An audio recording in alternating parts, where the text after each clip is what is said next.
Target करा जाए और भ्रष्टाचार को टारगेट करा जाए। कीर्ति जी। देखिए, मैं पहली बात तो गंभीरता से लेता नहीं किसी बात को, क्योंकि बहुत सारी ऐसी बातें हैं जो उन्होंने कही थी वो आज तक पूरी नहीं हुई, चाहे वो महंगाई को लेकर हो, बेरोजगारी को लेकर हो, किसानों को एमएसपी देने की बात हो, स्मार्ट सिटीज़ बनाने वाली बात हो, नोटबंदी पे जो नुकसान हुआ, ऐसे अनेकों चीज़ें मैं कब तक बोलता चलूँ। परिवारवाद की बातें करेंगे तो मेरे पास ये पूरा लिस्ट पड़ा हुआ, अमित शाह के बेटे जय शाह, प्रेम कुमार धूमल के बेटे अनुराग ठाकुर के भाई अरुण सिंह ठाकुर, राजनाथ सिंह जी के बेटे पंकज सिंह, वेद प्रकाश गोयल जी के बेटे पीयूष गोयल, देवेंद्र प्रधान के बेटे धर्मेंद्र प्रधान, नारायण रेड्डी के बेटे नीलेश राणे, किंजू जिंजू के किरण रिजिजू, कुमार बीरेंद्र सिंह के राव इंद्रजीत सिंह। मैं आपको कितने नाम पढ़ा दूं, यहाँ पे मेरे पास 25-30 नाम है। ये तो अभी सिर्फ वही 25-30 है, ऐसे बहुत सारे मेरे पास। तो परिवारवाद की बात उन्हीं को करनी चाहिए जिनके घर शीशों के होते हैं, दूसरों के घर पत्थर नहीं मारा करते। तो यह सबसे पहली बड़ी बात है। और दूसरी बात यह है कि जो हनुमान वाली बात की, हनुमान सबके हैं, हनुमान केवल एक किसी के नहीं। जो सनातन धर्म को मानते हैं उन सबों के लिए हनुमान है, और हनुमान सबके संकट मोचक हैं, हमारा संकट का मोचन करते हैं। तो इनका आपको मैं एक बात बता देता हूं कि इनकी जो दाल रोटी है ना, वह सांस पानी दाल रोटी केवल हिंदू मुसलमान भारत पाकिस्तान धर्म पर चलती है, इसके अलावा और कुछ नहीं चलता है, क्योंकि इनको मालूम है कि इनकी लुटिया डूबने वाली है 2024 में। इसीलिए यह बातें ज्यादा रहती हैं। अडानी की बात नहीं आती, महंगाई की बात नहीं आती, बेरोजगारी की बात नहीं आती, और चलती भी नहीं है। पता नहीं क्यों न्यूज में, मुझे समझ नहीं आता, क्योंकि सारे ज्वलंत प्रश्न हैं। अभी 39.5% सबसे ज्यादा बेरोजगारी अगर कभी रही है तो वो इस समय चल रही है, लेकिन उसके ऊपर कोई विचार करने की बात नहीं होती। तो प्रधानमंत्री जी जब कोई कुछ बोलते हैं तो मैं कभी नहीं सुनता, क्योंकि मेरे पास दूसरे काम होते हैं करने को, इसलिए अधिक ध्यान नहीं देता। मुझे मालूम है कि उसमें से काम तो पूरे होने नहीं है। जी जी। गौरव भाटिया, विपक्ष कह रहा है कि प्रधानमंत्री को वो सुनते नहीं है, लेकिन कोई काम पूरे होते नहीं है। लेकिन प्रधानमंत्री मोदी ने तो आज बजरंग बाण चलाए और एक एक करके कई महत्वपूर्ण बातें कही। क्या आपको लगता है कि बीजेपी ध्यान हटाने के लिए राम और हनुमान की बात करती है और इसीलिए भगवा गमछा डाल के भी आज संसद चली गई?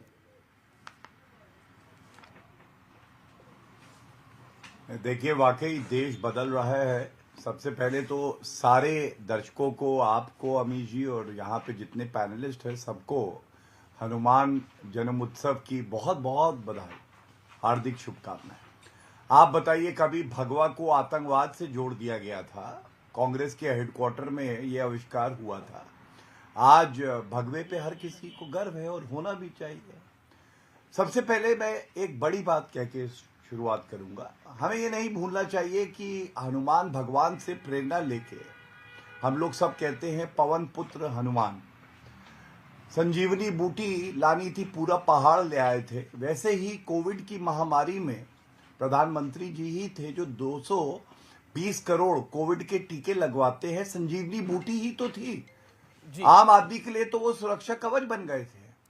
और दूसरी तरफ हनुमान जी के गदा पे कैसे गदा से प्रहार किया जा रहा है भ्रष्टाचारी विपक्ष के नेताओं पे, इसका प्रमाण कल हमने देखा। आपको मालूम है अमीर जी, वो रसगुल्ला याद है ना, टीएमसी का कंकड़ वाला, जो ममता बनर्जी प्रधानमंत्री जी को खिलाना चाहती है।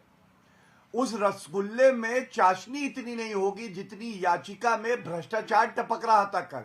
और मैं क्यों बता रहा हूं, कांग्रेस पार्टी भ्रष्टाचार की जननी, वो सुप्रीम कोर्ट के सामने थी। टीएमसी, गुलाबी गड्डी, पार्था चैटर्जी, अभिषेक बैनर्जी खुद भ्रष्टाचार में लिप्त हैं। आम आदमी पार्टी, मनीष सिसोदिया, सत्येंद्र जैन की आज बेल नहीं हुई, मनीष सिसोदिया जेल में है, कट्टर बेईमान पापी आपके। बीआरएस के कविता सुप्रीम कोर्ट गई थी, कोई रिलीफ नहीं मिला। और ये गर्व से बात कही जा सकती है कि आज भ्रष्टाचारी डरा हुआ है। नागरिक कह रहा है सुबह का पेपर खोलो, किस तरह से बड़ी बड़ी खुशखबरियां मिलती हैं। कांग्रेस की सरकार में खोलो तो 122 2G के लाइसेंस भ्रष्टाचार, 214 कोलगेट लाइसेंस भ्रष्टाचार, जीजाजी का भ्रष्टाचार, 2G CWG, ये क्या था? आज वो बदला है ना। दूसरी बात आपने करी काले कपड़ों की। देखिए, जिनकी नीयत काली, जिनकी सोच काली, जो चीन से घूस लेंगे, यासीन मलिक को प्रधानमंत्री आवाज बुलाएंगे, जो बोलेंगे भगवा आतंकवाद, उनका काला वस्त्र छोड़िए, मेरा उनकी मेरा तो निवेदन है नियति काली संक्षेप है। में। और आप दूसरी आप भी तरफ आप भी और बाकी वक्ता भी अपनी बिल्कुल बात संक्षेप में संक्षेप। रखे। जी जी, आपने अपनी बात को रखा। अब मैं कीर्ति आजाद की बिल्कुल बात आता हूँ। संक्षेप में ही कहूंगा। जी जी, कीर्ति आजाद, देखिए कीर्ति मतलब जी से मैं केवल एक ही बात कहूंगा। जी जी जी जी, मैं कीर्ति आजाद कीर्ति की बात जी से चले एक जाता हूँ। बात कह दूं, 20 सेकंड। जी जी जी 20 सेकंड दे दीजिए, जी जी फिर जी जाइएगा। जी देखिए कीर्ति आजाद जी क्या बोलेंगे। ममता बनर्जी, आप याद करिए अभी जी आपकी डिबेट में एक